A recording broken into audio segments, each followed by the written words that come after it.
And now it looks like she's raising a genetic science experiment. Splice isn't your average don't play God lecture. It's a slow burn car crash where hubris, lust and petri dish nightmares collide. There's body horror, moral freefall and the kind of science that will get you arrested in at least 3 countries. But before we welcome someone new to the family, I've got a question. How disturbing is Splice?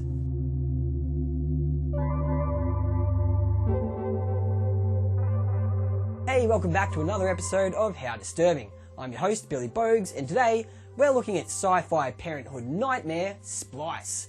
Now, the nature of this show is that I do review disturbing scenes and movies, and although my descriptions were brief and fleeting, viewer discretion should definitely be advised. This is also your spoiler warning. Let's go and have a baby! Okie dokie, meet Clive and Elsa. They're genetic engineers who are creating hybrid animal species for the purpose of medical research. See? Love at first sight. Due to their recent success of creating these gross-looking worm things, Elsa and Clive want to incorporate human DNA into their creations. We have an upgraded splicing technique, which can be applied to the most sophisticated of organisms. Namely, human beings. Ooh, hold on, let's not get too far ahead of ourselves now. Unfortunately though, they apply and get denied. I don't understand. We're handing you the medical breakthrough of the century. We could begin Elsa, we all know that can't happen right now. The moral outrage would be completely out of control. I mean, regulators and politicians, they'd tear us to pieces. However, they go ahead with splicing human DNA anyway, which they've acquired from a supposedly anonymous female donor that is definitely not Elsa. What's the profile? Jane Doe. Anonymous female donor. Clean medical and heredity. The usual. Dime a dozen. Spoiler alert, the DNA is Elsa's. They managed to bring their creation to term in an artificial womb, but when Elsa investigates the womb, it attacks her from within. You feel it? Can't. Slippery. What is it? What is it? Clive cuts it open, and this disgusting looking tadpole thing breaks out.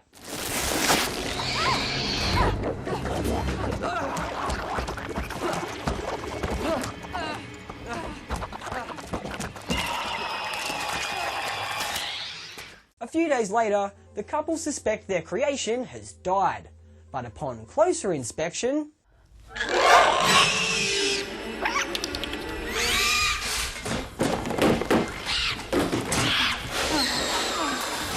despite this though, the creature is weirdly cute, and Elsa is weirdly smitten with it. It's imprinting.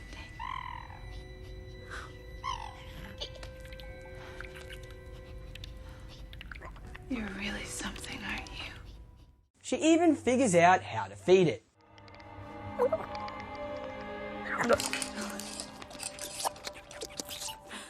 Sometime in the near future, we see that the creature has, well, evolved.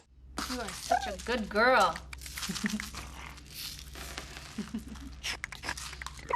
Not only has the creature developed high intelligence, but it also now has a name. What's the problem? Specimens need to be contained. Don't call her that. What do you want me to call her? Dren. Dren. Her name's Dren. Dren witnesses the couple making love, and more specifically, witnesses Clive climaxing inside of Elsa.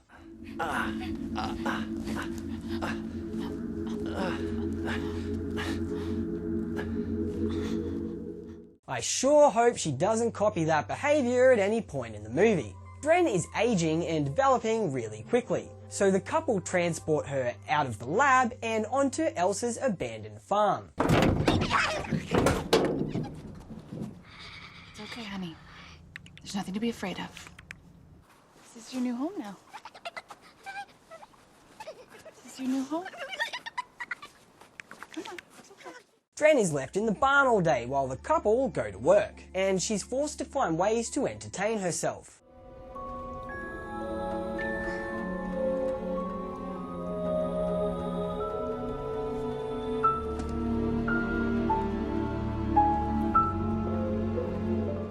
Dren, understandably, grows bored. What is it? What's the matter? What? She spelled tedious. One day, Dren requests to go outside, and when Elsa denies this, Dren throws a massive tantrum. Oh, Dren, I know, but I'm sorry, you can't go outside. You know, you just... Hey, cut it out. Stop it! Dren, stop it! Dren, oh, okay, take it easy. She escapes onto the roof of the barn, and Clive and Elsa give chase. It's getting so hard to control. I can't... Dren, stop! When Dren almost falls off the roof, she spontaneously grows wings.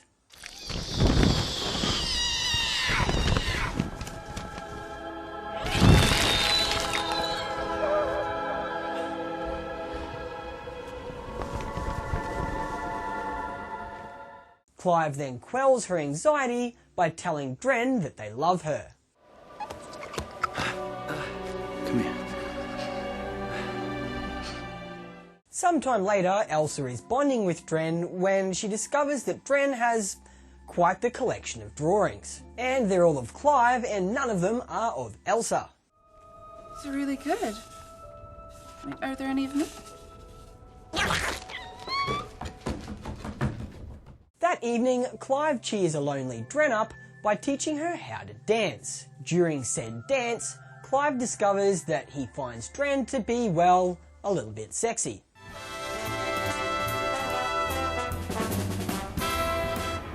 He also discovers that this is because Elsa used her own DNA to create Dren. Elsa. That's enough. That's enough dancing. Clive confronts Elsa over this and says some things that you really can't take back. The next day, Elsa discovers Dren has been hiding a pet cat, and she allows Dren to keep it. Dren then maliciously kills the cat before attacking Elsa.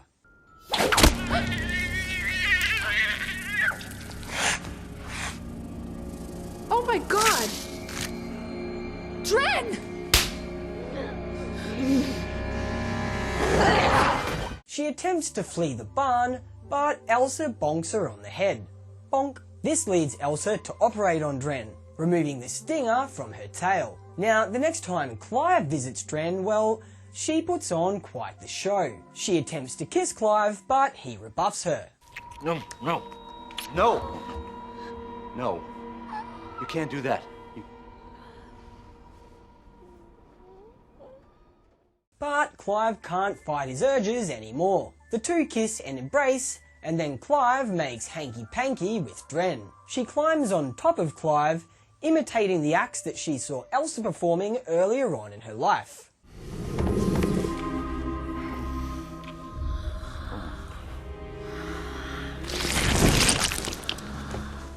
As the two continue to make love, Elsa rocks up and catches them in the act.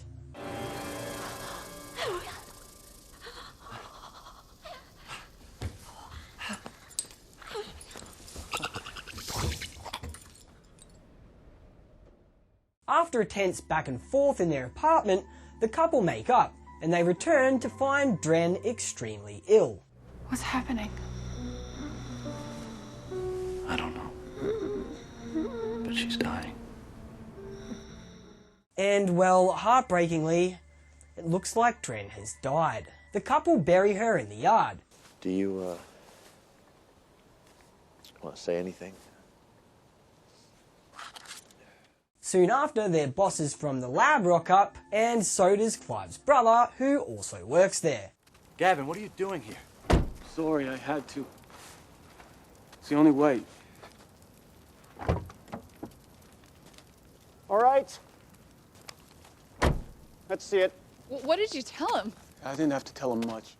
The boss has discovered that the couple have made Dren, and he demands that they return her to the lab. But out of nowhere, Dren appears fully winged and kills the boss.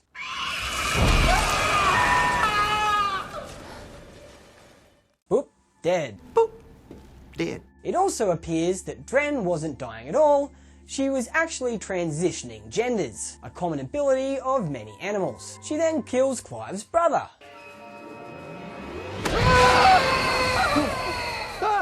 Kevin! Boop, dead. Boop, dead. Elsa flees through the woods and attempts to hide. No luck, however, as Dren finds her and pins her to the ground.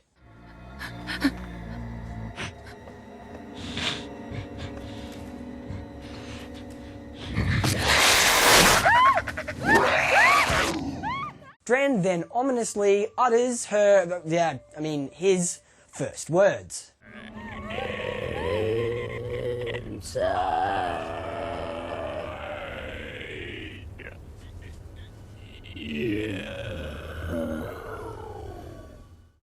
Yes, inside you indeed. It turns out that Dren's spiked tail is actually a penis, which he forcibly uses on Elsa. Right as Dren puts the baby batter inside of Elsa, Clive rocks up and mortally wounds her, rescuing Elsa.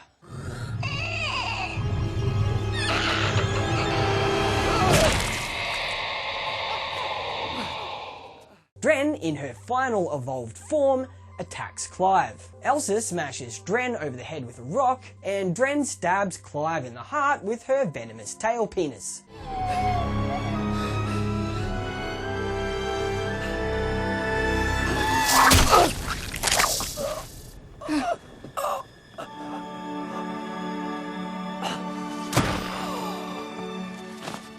Boop, dead. Boop, dead. Elsa then finishes Dren off with a big ol' rock to the head. Boop, dead.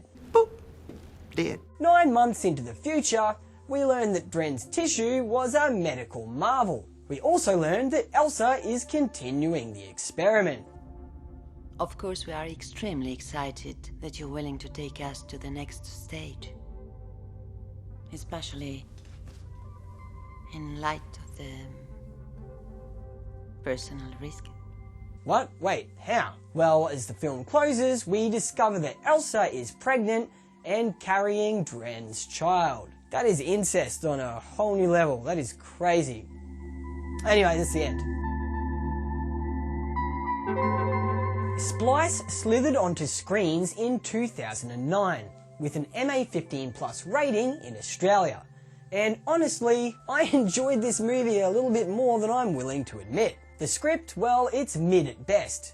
The character development, about as deep as a kiddie pool. It just took me so long to really find a reason to care about these characters. But luckily, the story had just enough originality to keep me hooked. And Dren's design was a masterclass in unsettling creativity. I also really want to compliment the sound design. Sharp, alien, and totally inventive. It honestly deserves its own applause. Beneath the monster movie skin, Splice pokes at everything from transitioning genders to the messy realities of parenthood, all wrapped around its core theme, human gene editing. It's a topic still treated like cinematic kryptonite, and for daring to challenge that taboo, well, I tip my hat. Well played, Splice. Alright, there's a spreadsheet behind me, so it's time to rate and rank Splice. Now, we need to find out where it sits between being a really disturbing film and a really fantastic film. So the first thing I'm going to have to do is rank Splice just for how good I thought it was as a movie. And when I do that, I think it's fair to award Splice a score of 64.2. But I also need to factor in what you guys think. So I've gone to the most popular movie review sites, and it looks like the audience is giving Splice a 60.8. Cool. So we weren't too far off there. When I average together my score with your score, we're left with a combined film rating of 62.5. But exactly how disturbing is Splice? Well, when I weigh it up against everything else I've watched, I think it's fair to award Splice a 67 on the disturbing scale. It was pretty up there, to be fair. Now, we need to get the ultimate disturbing rating, so we're going to average together how good we thought the film was, with how disturbing we thought the film was, and it looks like the ultimate ranking for Splice is a 64.8. Yeah, that seems pretty apt. Now we're going to bring in the grand spreadsheet here. There it is.